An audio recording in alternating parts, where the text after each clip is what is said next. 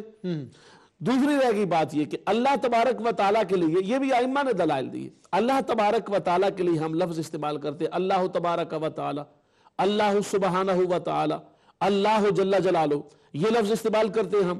تو ہم یہ کیوں نہیں کہتے محمد جل جلالہ؟ لفظی طور پہ سرکار کی جلالت ہے, بے شک آپ جلیل بھی ہیں, آپ جلالت والے بھی ہیں. اس انداز میں خود امام اہل سنت نے فرمایا اللہ اللہ شاہ کونین جلالت تیری. جلالت تیری, بے شک. تو جلالت کا لفظ بولا جا سکتا ہے, مگر کبھی کسی نے آج تک کہا محمد جل جلالہ صلی اللہ علیہ وآلہ وسلم؟ نہیں کہا, کیونکہ جن کلمات کا استعمال معتبر قرآن مجید کے اندر, احادیث مبارکہ کے اندر تصریحات کے ساتھ آ گیا, وہ کلمات اللہ پاک کی بارگاہ کے لیے ہی منسوب ہیں اور وہاں ہی بولے جائیں گے.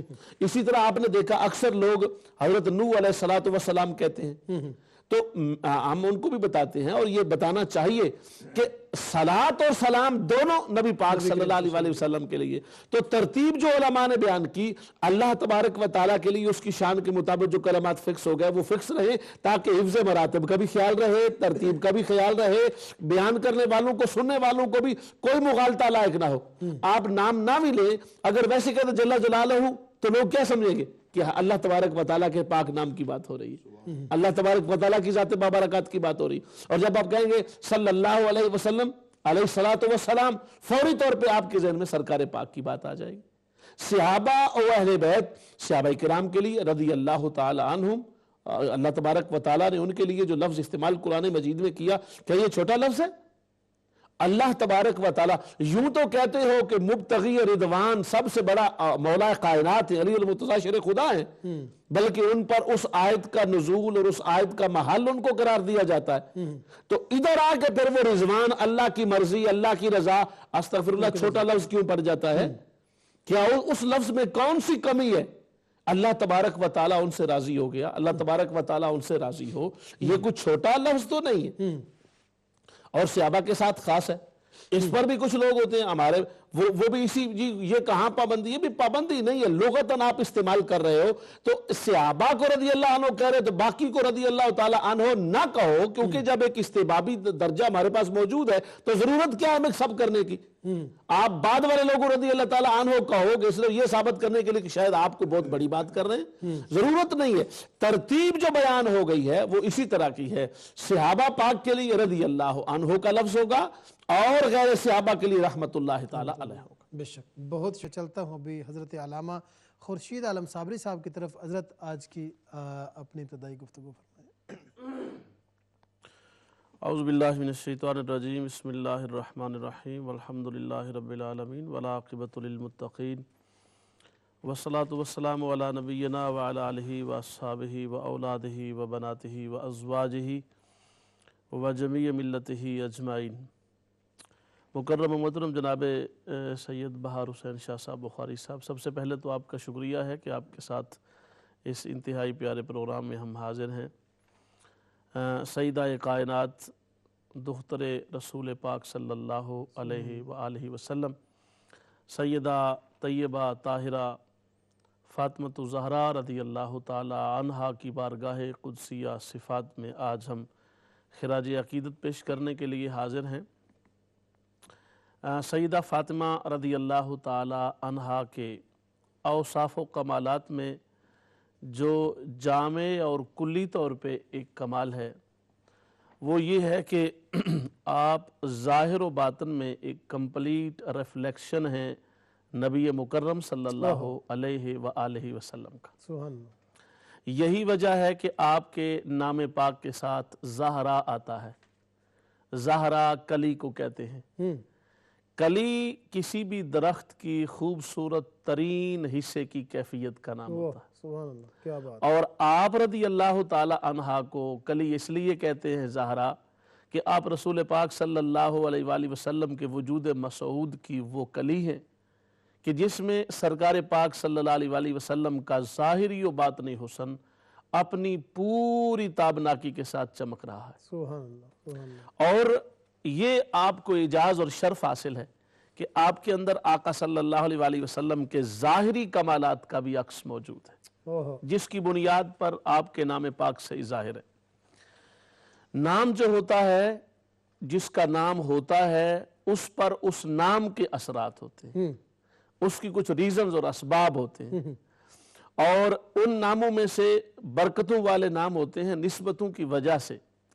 لیکن سیدہ پاک کا نام اتنا عظیم نام ہے کہ سیدہ پاک کے ایک ایک نام کے پیچھے قرآن و حدیث کا ایک بہت بڑا ذخیرہ موجود ہے، تعلیمات اسلامیہ کا ذخیرہ موجود ہے. آپ کا جو اصل نام ہے فاطمہ، جو نبی پاک صلی اللہ علیہ وسلم نے رکھا، فرما میں نے اس کا نام فاطمہ اس لیے رکھا ہے لِأَنَّ اللَّهَ فاطمہ، اللہ تبارک و تعالیٰ نے بچا لیا ہے دوزخ کی آگ سے حضرت فاطمہ و محبیہا.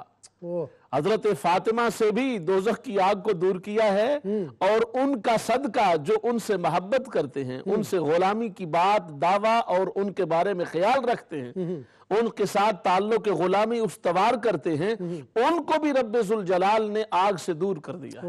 سبحان اللہ. دوزخ سے دوریاں پیدا کر دی ہیں سیدہ کائنات کے لیے بھی اور آپ کے محبین کے لیے. سبحان اللہ. تو گویا آپ کے متوسلین و متعلقین کو یہ شرف حاصل ہوا کہ دوزخ کی آگ سے آزادی میسر آئی اس کو. صاف ظاہر ہے آپ کی بارگاہ سے محبت کا تقاضا یہی ہوگا کہ جو آپ کی سیرت مطالعہ ہے اس کا فیضان بھی ملا جائے اور اس فیضان کو حاصل کیا جائے. اور یقیناً جن لوگوں کو یہ فیضان حاصل ہوا ان کو سیدہ کائنات رضی اللہ تعالی عنہا نے اپنی عظمتوں کے ساتھ ساتھ انہیں بھی عظمتوں سے مالا مال کر دیا. حضرت عمر بن خطاب رضی اللہ تعالی عنہ خلیفہ دوم ہیں، آپ کو پتا ہے، بلکہ ساری دنیا جانتی ہے، اور خلفاء میں عظیم ہستی ہیں، عظیم ترین ہستی ہیں. آپ خود ارشاد فرماتے سیدنا عمر فاروق رضی اللہ تعالیٰ عنہ، آپ فرماتے ان النبی صلی اللہ علیہ وسلم قال لفاطمہ، آپ فرماتے ہیں دنیا جہان میں ہر شخص سرکار کی بارگاہ میں آتا اور وہ آ کے سرکار سے عرض کردہ فدا کا ابی و امی یا رسول اللہ، اے اللہ کے رسول آپ پر میرے ماں اور باپ قربان. لیکن سیدنا عمر فاروق رضی اللہ تعالیٰ عنہ فرماتے ہیں یہ کائنات کی واحد ہستی جلیلہ و عظیمہ و رفیہ ہیں جنابہ سیدہ کائنات رضی اللہ تعالیٰ عنہ، جن کو سرکار پاک فرما رہے ہیں، آقا سرور کائنات صلی اللہ علیہ وسلم جن کو فرمایا فدا کے ابی و امی، اے فاطمہ تم پر میرے ماں اور باپ قربان. سبحان اللہ. یہ شرف و اعزاز، یہ فضیلت خاصہ اور یہ فضیلت اختصاصی صرف اور صرف جناب سیدہ فاطمہ الزہرا رضی اللہ تعالی عنہا کو حاصل. سبحان اللہ. دیکھیں نا بڑے بڑے مراتب، جیسے ہم نے کہا محبت کے انداز میں محبوب ترین درجہ تمام کائنات صحابہ میں حضور مولا کائنات کو میسر آیا، اور پھر تمام کائنات صحابہ و اہل بیت کے اندر جس ہستی کو سرکار نے یہ فرمایا میرے ماں باپ آپ پر قربان، اس ہستی کی عظمت کا عالم کیا ہو سکتا ہے؟ وہ پوری کائنات کی والی وارث اور پوری کائنات کی مختار ہستی جس کو رب ذوالجلال نے بنایا ہے، وہ جس ہستی پاک کو فرما رہے ہیں کہ میرے ماں اور باپ آپ پر قربان. تو گویا اس حدیث پاک کی روشنی میں ہمیں اس بات کا بھی خیال ہے کہ حضور صلی اللہ علیہ وسلم نے جو آپ کے ساتھ محبتیں اور کرم فرمائیاں فرمائی، ان کو بیان کرنے میں صحابہ کرام نے کتنی محبت سے کام لیا ہے. خود سیدنا عمر فاروق رضی اللہ تعالی عنہ نے اس عظیم حدیث پاک کو بیان کیا. اور پھر آپ کو پتہ ہے وہ بڑا مشہور و معروف واقعہ ہے، علم کی دنیا میں علم کے آسمان کا سب سے بڑا چمکتا ہوا آفتاب و مہتاب حضور مولا کائنات کی ذات ہے. علم کے اندر آپ کی خصوصیت ہے اور یہ آپ کا خاصہ عظیمہ ہے کہ علم کا کمال آپ کو نصیب ہوا ہے. اب حضور مولا کائنات آپ کو یہ بھی ساری دنیا جانتی ہے، سرکار پاک کے بعد اگر کسی شخص نے یہ کہا کہ مجھ سے جو سوال بھی پوچھنا ہے پوچھو، وہ حضور مولا کائنات کی ذات ہے، علی المرتضی شیر خدا رضی اللہ تعالی عنہ کی.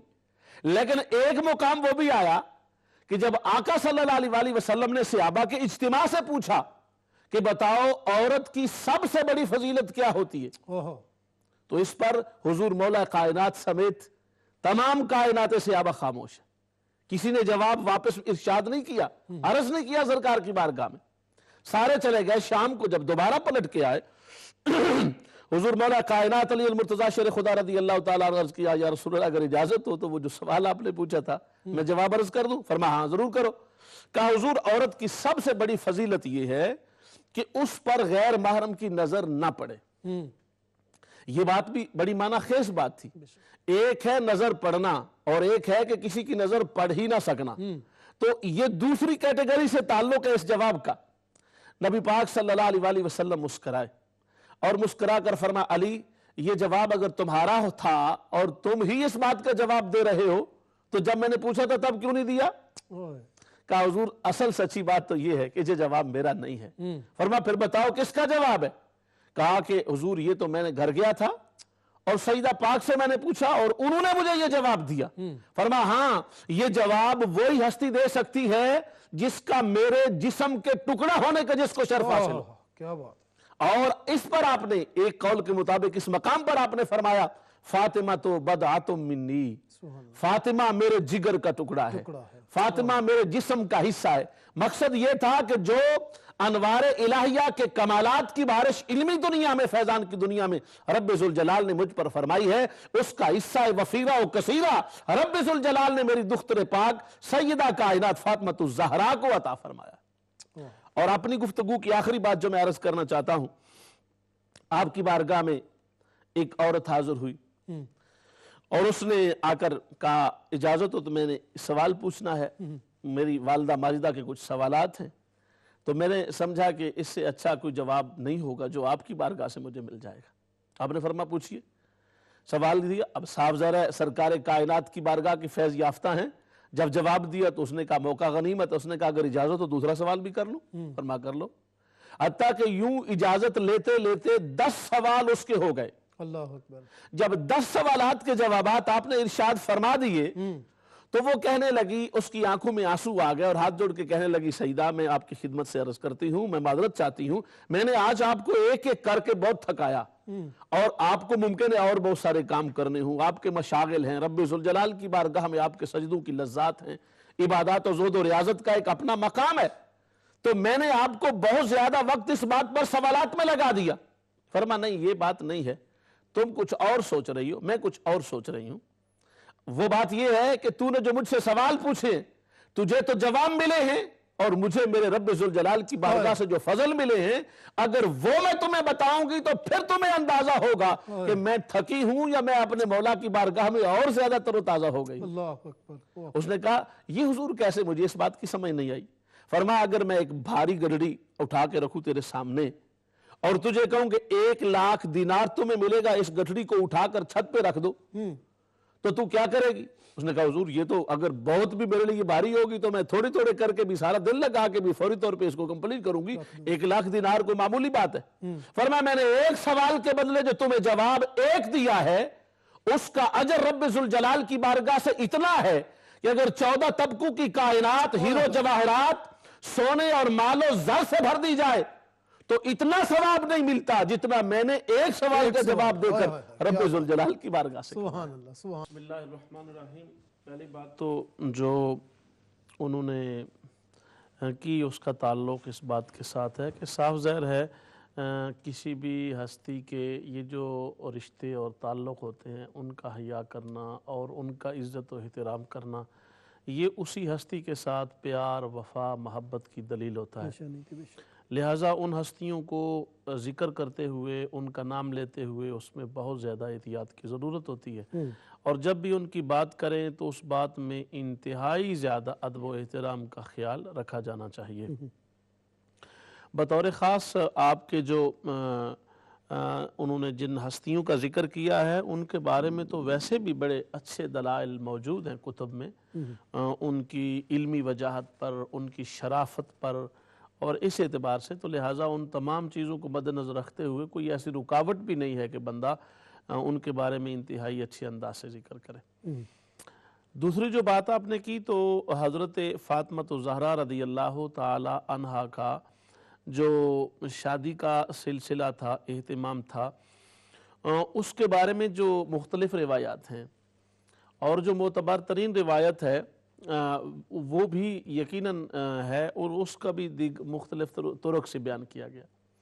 اصل بات یہ تھی کہ خود سیدنا صدیق اکبر رضی اللہ تعالی عنہ نے، جناب عمر فاروق رضی اللہ تعالی عنہ نے سرکار کی بارگاہ میں یہ عرض پیش کی، لیکن اور بھی دیگر صحابہ تھے جن میں حضرت سعد کا نام بھی آتا ہے، جو اپنے طور پہ بڑے ہی مالدار ترین اور بڑا ان کا مقام و مرتبہ ہے اس اعتبار سے، اور بڑی ان کی شخصیت ہے، جو کسی بھی طور پر کسی شہر کے لیول پر ایک اچھی شخصیت ہوتی ہے ان میں ان کا نام ہے۔ تو ان تمام نے مشورہ کے بعد ساتھ خود ہی حضرت علی رضی اللہ تعالی عنہ سے اس باغ میں جا کر ملے جس میں کہ آپ جاب کر رہے تھے۔ تو انہوں نے جا کر کہا کہ ہم آپ سے ملنے آئے ہیں۔ تو آپ نے فرمایا کہ یہ تو بڑی اچھی بات ہے، لیکن اتنی کون سی بات تھی کہ تم اکٹھے ہو کے مجھے ملنے آئے ہو اور میرے ساتھ بات کرنے آئے ہو؟ انہوں نے کہا ہم آپ سے بات یہ کرنے کے لیے آئے ہیں کہ سرکار پاک کی دختر پاک کے لیے آپ نے آج تک رشتے کی طلبی نہیں کی ہے، اس کی وجہ کیا ہے؟ تو آپ نے فرمایا کہ یہ سوال آپ کیوں کر رہے ہیں؟ تو انہوں نے کہا ہم اس لیے یہ سوال کر رہے ہیں کہ جتنی بھی دنیا میں یا ظاہری طور پر بڑی شخصیات ہو سکتی تھیں ان سب کی یہ خواہش تھی اور سب نے عرض بھی پیش کی ہے، لیکن سرکار کی خاموشی اس بات پر دال ہے کہ آپ نے اس پر اظہار آمادگی نہیں فرمایا۔ تو لہٰذا ہم یہ سمجھتے ہیں کہ ممکن ہے کہ یہ سعادت آپ کے مقدر میں لکھی ہو اور آپ کے ساتھ اس سعادت کا تعلق ہو، تو آپ اس سعادت کو حاصل کیوں نہیں کرتے؟ تو آپ نے فرمایا سچی بات تو یہ ہے کہ آپ سمجھتے ہو میرے پاس اخراجات کا سلسلہ نہیں ہے، تو یہ جو میں کام کر رہا ہوں میں اسی نیت سے کر رہا ہوں کہ جب یہ کام مکمل ہو جائے گا تو اس صورت میں پھر میں اپنا سلسلہ آقا سرور کائنات کی بارگاہ میں عرض کروں گا۔ تو اس پر صحابہ کرام نے عرض کی کہ نہیں ایسی بات نہیں ہے، آپ یہ کام جاری رکھیں اور اس سعادت کے اندر تاخیر نہ کریں، ہم آپ کے ساتھ موجود ہیں، تو اس سلسلے میں آپ بالکل وری نہ کریں، ہم مل کے اس کام کو سر انجام دے لیں گے، یہ ایسا مسئلہ تو ہے نہیں۔ تو یہ کہنے پر یعنی خصوصی طور پہ شیخین اور حضرت سعد اور دیگر صحابہ کے بھی نام روایتوں میں آئے، ان کی عرض پر حضرت علی المرتضیٰ شیر خدا رضی اللہ تعالی عنہ تشریف لے کے گئے اور حضور کی بارگاہ میں جا کے بیٹھ گئے۔ آقا صلی اللہ علیہ وسلم نے خود ہی پوچھا علی جو بات کرنا چاہتے ہو کرو، خاموش ہو کے بیٹھ گئے ہو، کچھ بول نہیں رہے ہو۔ تو عرض کی حضور جہاں بولنے سے پہلے ہی پتا ہو وہاں بولنے کی کیا ضرورت ہے؟ آپ نے فرمایا کہ ہاں تم بولو یا نہ بولو، جبرائیل امین میرے پاس آئے تھے اور جبرائیل علیہ السلام نے مجھے یہ کہا ہے کہ رب ذوالجلال نے حکم دیا ہے کہ میں فاطمہ کی شادی تم سے کر دوں۔ سبحان اللہ، سبحان اللہ۔ تو جب یہ بات ارشاد فرمائی تو حضور مولا کائنات رضی اللہ تعالیٰ عنہ تو پہلے ہی یقیناً اس التجا میں تھے۔ فرمایا آپ کے پاس کچھ ہے؟ کہا حضور میرے پاس ایک زرہ ہے، لوہے کا بنا ہوا لباس جو جنگوں میں استعمال کرتا ہوں۔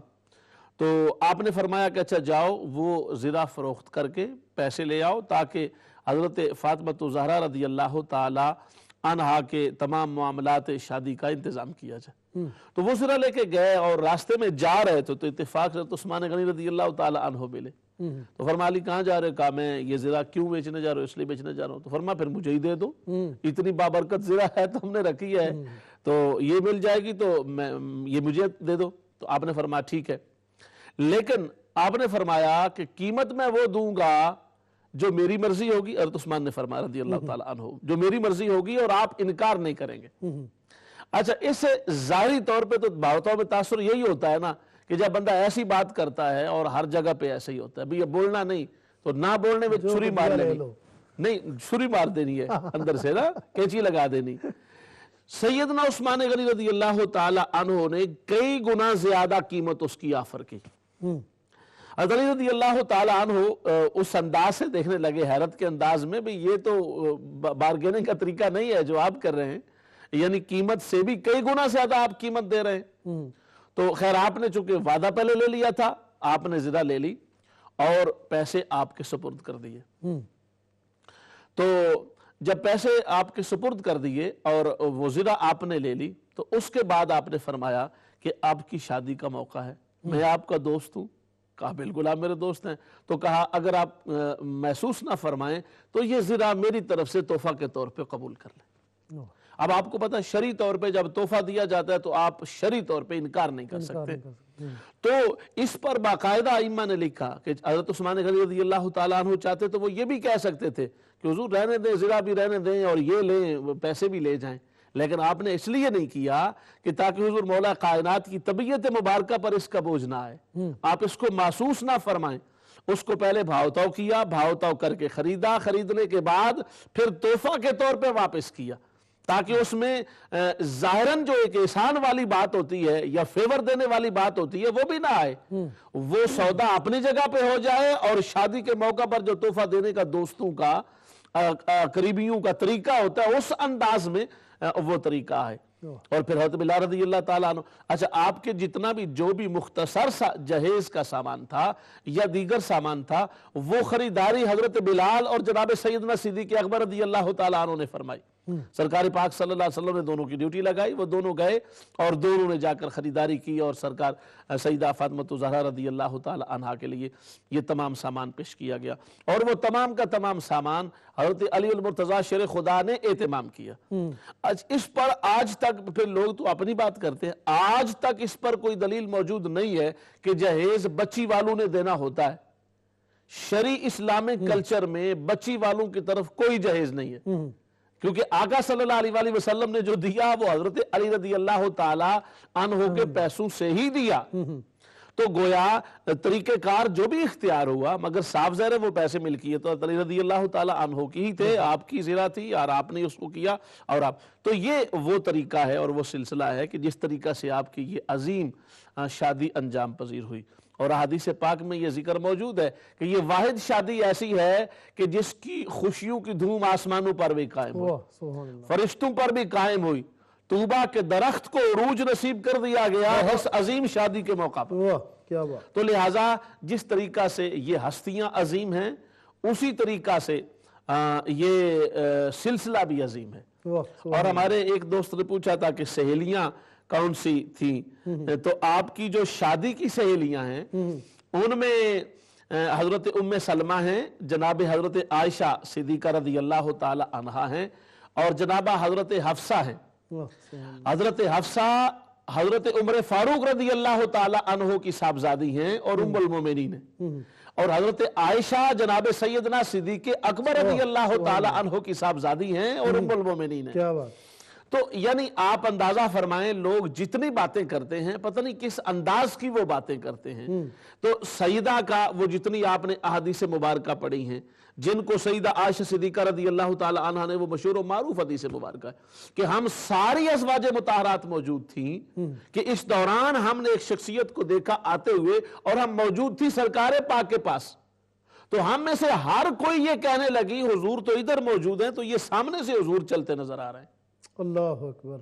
جب قریب آئیں تو ہم نے دیکھی یہ تو سرکار سیدہ فاطمہ الزہرا رضی اللہ تعالی عنہا تھی. یعنی مقصد انہوں نے بیان کرنے کا یہ تھا کہ آپ چلنے میں اور آپ کے قدم اٹھانے میں اور قدم کے جھکانے میں پورا طریقہ وہی تھا جو سرکار پاک صلی اللہ علیہ وسلم کا تھا. اور یہ کون عائشہ صدیقہ رضی اللہ تعالیٰ اس کی راویہ ہیں اور آپ خود فرما رہی ہیں کہ ہم ساری ازواج مطہرات سرکار کی بارگاہ میں موجود تھی. تو جس ہستی کے ساتھ تھوڑا سا بھی کوئی اندرونی قلق کا معاملہ ہوتا ہے، دوری کا معاملہ ہوتا ہے، تو اس کی اس سطح کے کوئی بیان کرتا ہے فضائل، اس طرح کی کوئی عظمت بیان کرتا ہے. تو اور پھر آپ کے بارے میں جو حضرت ام سلمہ رضی اللہ تعالی عنہ، ہماری زبان میں تو اس کو شادی کے ماحول میں خوشی بھرے کلمات کہتے ہیں یا خوشی بھرے کلمات پر مبنی یا اشعار پر مبنی گیت کہتے ہیں. تو لیکن ان زبانوں کے اندر اس کو رجز کہتے ہیں. جنگی موقع پر بھی ان کو پڑھنے جانے والے کو رجز کہتے ہیں اور خوشی کے ماحول پر جو کیفیات ہوتی ہیں اس کے اظہار کے لیے جو پڑھا جاتا ہے اس کو بھی رجز کہا جاتا ہے.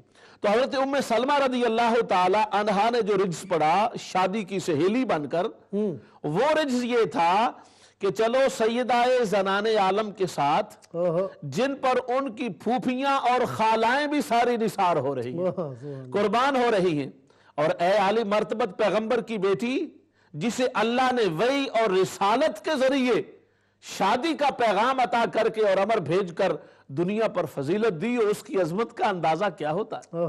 یعنی یہ حضرت ام سلمہ کا رجز ہے جو آپ نے جناب سیدہ کائنات کی بارگاہ میں عرض کیا ہے۔ حضرت عائشہ صدیقہ رضی اللہ تعالی عنہا بیان فرماتی ہیں کہ اللہ کی حمد اس کے فضل و کرم پر ہے اور شکر پر، اس کا جو عزت و قدرت والا معاملہ ہے۔ فاطمہ الزہراء رضی اللہ تعالی عنہ کو ساتھ لے کے چلو کہ اللہ نے ان کے ذکر کو بلند کیا ہے، اللہ نے، اور پھر فرمایا ان کے لیے ایک ایسے پاکیزہ اور پاک مرد کو مخصوص کیا ہے جو انہی کے خاندان میں سے۔ یہ حضرت عائشہ صدیقہ رضی اللہ تعالی عنہا کا وہ رجزیہ کلام ہے جو آپ نے شادی کی سہیلی بن کر پیش فرمایا۔ حضرت حفصہ جو حضرت عمر فاروق رضی اللہ تعالی عنہ کی صاحبزادی ہیں، آپ فرماتی ہیں اے فاطمہ تم عالم انسان کی تمام عورتوں سے بہتر ہو۔ اب اگر کسی کو سیدہ فاطمہ الزہراء رضی اللہ تعالی عنہا کے ذکر کی مجلس کے موقع پر ان ازواج مطہرات کا نام لینے میں پریشانی محسوس ہو رہی ہو، انقباض کی کیفیت کسی پر طاری ہو رہی ہو، اور کوئی یہ کہے کہ جی آپ حضرت فاطمہ کے پروگرام میں بھی دیگر ازواج کا ہی نام لیتے رہے ہیں، بھئی ہم دیگر ازواج کا نام لیتے رہے تو ان کی تعریف میں لے رہے ہیں نا، ہم بیان تو ان کا کر رہے ہیں، میں اور تو تعریف کرے تو تعریف ہے، اور جن کی تعریف میں قرآن نے کہا ہے کہ ان جیسی عورت ہی کائنات میں کوئی نہیں، تو وہ جس کو کہہ رہی ہیں، حضرت حفصہ کیا فرماتی ہیں؟ آپ فرماتی ہیں فاطمہ تم عالم انسانیت کی تمام عورتوں سے بہتر ہو، سبحان اللہ، تمہارا چہرہ چاند کی مثل ہے، اور پھر تمہیں اللہ نے تمام دنیا پر فضیلت دی ہے۔ اس شخص کی فضیلت کے ساتھ جس کا فضل و شرف سورہ زمر کی آیتوں میں مذکور ہے، باقاعدہ حوالے سے شعر پر، اللہ نے تمہاری تزویج ایک صاحب فضائل و مناقب نوجوان سے کی ہے، یعنی علی سے کی ہے رضی اللہ تعالی عنہ سے، جو تمام لوگوں سے بہتر ہے۔ پس اے میری دوست فاطمہ کو، سہیلیو فاطمہ کو لے کے چلو، کیونکہ یہ ایک بڑی شان والے باپ کی عزت مآب بیٹی ہے۔ تو یہ وہ ہمارے ڈاکٹر صاحب اکثر ایسی بات پوچھتے ہیں، تو میں یہ سمجھتا ہوں کہ یہ ان کے سوال کا ایک عجیب انداز تھا کہ ہمیں سیدہ پاک کی شادی کی سہیلیوں کا وہ پیارا تذکرہ نصیب ہوا کہ جس پر یقیناً جتنا بھی بات کی جائے یہ کم ہے کہ کس طریقہ سے امہات المومنین نے سیدہ کی بارگاہ میں خراج عقیدت پیش کیا۔ تو حضرت سیدہ پاک نے کچھ غیر مسلم عورتوں کو مسلمان بھی کیا؟ ہاں، وہ تو آپ کو پتہ ہے، وہ بڑا مشہور و معروف واقعہ ہے کہ جس میں آپ کے لیے وہ شادی کے جوڑے کا اہتمام کیا گیا، جنت سے جوڑا آیا، کدی تارشو جوڑے آون کدی ترہ دیاں دی تس نبھاون، ہزارہ ظلمہ نو سرتے چاکے تے وجنہ سیدان دا شام وقت۔ وہ جو سرکار پاک کی بارگاہ سے آپ کو خیرات ملی، یہودی عورتوں نے آپ کو دعوت دی تھی، اور ان کا خیال، یہودیوں کا یہ بہت بڑا تانا تھا کہ حضرت علی رضی اللہ تعالی عنہ ظاہری مالی کیفیت میں وہ مقام و مرتبہ، صاحب ذرا دنیا دار لوگ تو صرف دنیا پر ہی دیکھتے ہیں، تو خیر اس پر بھی بڑا کلام ہے۔ پھر حضور مولا کائنات کی بارگاہ سے آپ کو وہ خزانے ملے، آپ کو پتہ ہے بے موسمہ انار آپ کی بارگاہ سے ملا۔ جب آپ نے کہا کہ فاطمہ تم نے کبھی مجھ سے مانگا نہیں ہے، کچھ مانگو تو صحیح نا، کہا علی میں مانگتی ضرور، لیکن بات یہ ہے کہ میرے بابا نے مجھے کہا تھا کہ فاطمہ علی سے مانگنا کچھ نہیں ہے، علی سے سوال نہیں کرنا ہے، اس لیے میں سوال کرتی نہیں۔ اس پر آپ نے فرمایا میری یہ خواہش ہے کہ تو رسول پاک کی صاحبزادی ہے، اور میرا جو تیرے ساتھ ایک تعلق ہے نا، اس تعلق کی نوعیت یہ ہے کہ میں چاہتا ہوں کہ فاطمہ کبھی تو کچھ مجھ سے مانگو۔ اس پر پھر آپ نے جو وہ چیز مانگی جو موجود بھی نہیں تھی موسمی طور پر، اور اس پر علماء نے بڑی پیاری بات کی ہے کہ سیدہ مریم کے لیے بے موسمہ پھل آ سکتا ہے، تو سیدہ کائنات کے لیے حضرت حضور مولا کائنات بے موسمہ پھل کیوں نہیں پیدا کر سکتے؟ تو وہ پھل آپ کو پیش کیا گیا۔ تو یہ سرکار کا مقام ہے اور مرتبہ ہے اور آپ کی شان ہے۔ جو بات آپ نے کی وہ میں بھول گیا، آپ نے کیا فرمایا تھا سوال؟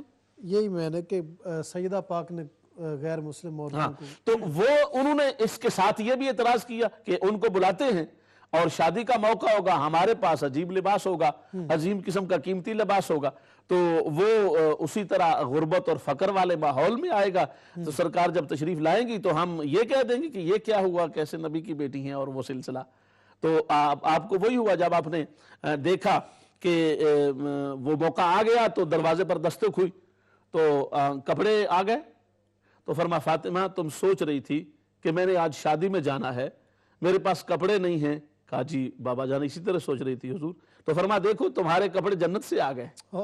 اب وہ جب لباس پہن کے, جنت کا لباس, آپ کو پتہ ہے دنیا جانتی ہے جنت کی چیز تو اس دنیا کی چیزوں کا تو کوئی موازنہ ہی نہیں ہے. عورت کی کمزوری یہ ہے کہ جب وہ لباس اور زیور کسی کا اچھا دیکھتی ہے تو عورت تو ڈھیر ہو جاتی ہے, اور وہ بھی پھر یہودی عورتیں. جب انہوں نے آپ کے شرف و کمال کو دیکھا, اور آپ کو جیسے میں نے پہلے کہا سیدہ کائنات کے ظاہری حسن کی انتہائی کوئی نہیں, یعنی کمال تھا آپ کا حسن ظاہری, تو آپ وہ ویسے بھی ایک حسین ترین باپ کی حسین ترین بیٹی محترمہ ہیں, دختر پاک ہیں, اور جب گئی ہیں ان پر اتنا اثر طاری ہوا کہ اس لباس اور جوڑے کی برکت سے انہیں کلمہ کی دولت نصیب ہو گئی. تو یہ جو آپ کا شرف و اعزاز ہے. حضرت سلمان فارسی فرماتے ہیں کہ میں ایک مرتبہ گھر میں حاضر ہوا, عرض کی, اور وہاں دیکھا, جب میں وہاں پہنچا تو میں نے دیکھا کہ حضرت فاطمہ الزہرا رضی اللہ تعالی عنہا تشریف فرما ہے زمین پر, اور چکی چل رہی ہے, اور شہزادوں کا جو جھولا ہے وہ خود بخود جھول رہا ہے. کیا بات. تو آپ آرام فرما رہی ہیں, گہری نیند سوئی ہیں. میں اسی طریقہ سے کاشانہ پاک سے باہر آیا, سرکار کی بارگاہ میں جا کے بڑی حیرت سے عرض کیا حضور میں نے آج سیدہ پاک کا ایک بڑا عجیب واقعہ دیکھا ہے. تو آپ سارا جب واقعہ بیان کیا تو سرکار نے فرمایا سلمان تمہیں پتہ نہیں ہے, اصل بات یہ ہے کہ میری فاطمہ نے روزہ رکھا تھا, اور روزہ کی کیفیت میں طبیعت پر غلبہ سخت ہو گیا تھا. جب غلبہ سخت ہو گیا تو رب ذوالجلال نے اپنے کرم سے فاطمہ الزہرا پر نیند طاری کر دی ہے, اور فرشتوں کی ڈیوٹی لگا دی ہے کہ میری فاطمہ کو روزے میں آرام کرنے دو, چکی چلانے کا کام جا کے تم کرو, اور شہزادوں کو جھولا جھلانے کا کام جا کے تم کرو. تو یعنی آپ اندازہ فرمائیں جس ہستی کے کاموں کو کرنے کے لیے فرشتے حاضر ہوتے ہوں, اور جس ہستی کو آرام دینے کے لیے رب ذوالجلال کی بارگاہ سے, پھر آپ نے دیکھا وہ مقام بھی دنیا نے دیکھا. تیسرے دن جب آپ نے کھانا کھانا چاہا, حسن پاک نے, امام حسن پاک, کل ان کا دن ہے بات کرنے کا, امام حسن پاک نے کھانا کھا لیا. جب آپ کے کھانے کی باری آئی دروازے پر دستک ہو گئے, آپ نے اپنا کھانا اٹھایا اور اٹھا کر سارے کا سارا دے دیا. امام حسن پاک نے فرمایا امی جان مجھے پتا ہے آپ تو 2 دن سے بھوکی ہیں, تو آپ نے اپنا کھانا اٹھا کے اس کو فقیر کو دے دیا ہے. تو فرمایا بیٹا تمہیں یہ تو پتا میں 2 دن سے بھوکی ہوں, وہ جس نے کھانا مانگا وہ 3 دن سے بھوکا ہے, مجھ سے زیادہ اس کا حق تھا اور میں نے وہ اپنا حق پورا کیا ہے.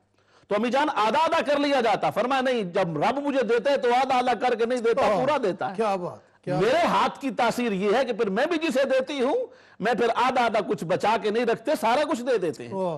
تو یہ آپ اندازہ فرما سکتے ہیں حضرت فاطمہ الزہرا رضی اللہ تعالی عنہا کا مقام و مرتبہ اور آپ کی شان و عظمت یہ ہے کہ آپ کو رب ذوالجلال نے جو شرف عطا فرمایا ہے وہ شرف کسی اور کو ملنا ناممکن ہے.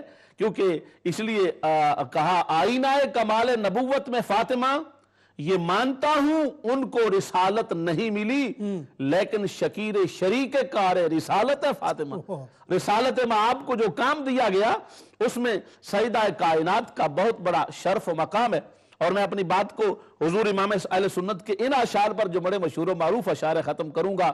فرماتے ہیں سیدہ زاہدہ طیبہ طاہرہ جان احمد کی راحت پہ لاکھوں سلام, اس بطول جگر پارائے مصطفیٰ حجلہ آرائے عفت پہ لاکھوں سلام.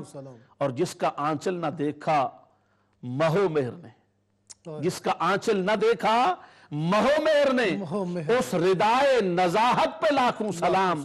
نور چشمے رحمت للعالمین امام اولین و آخرین.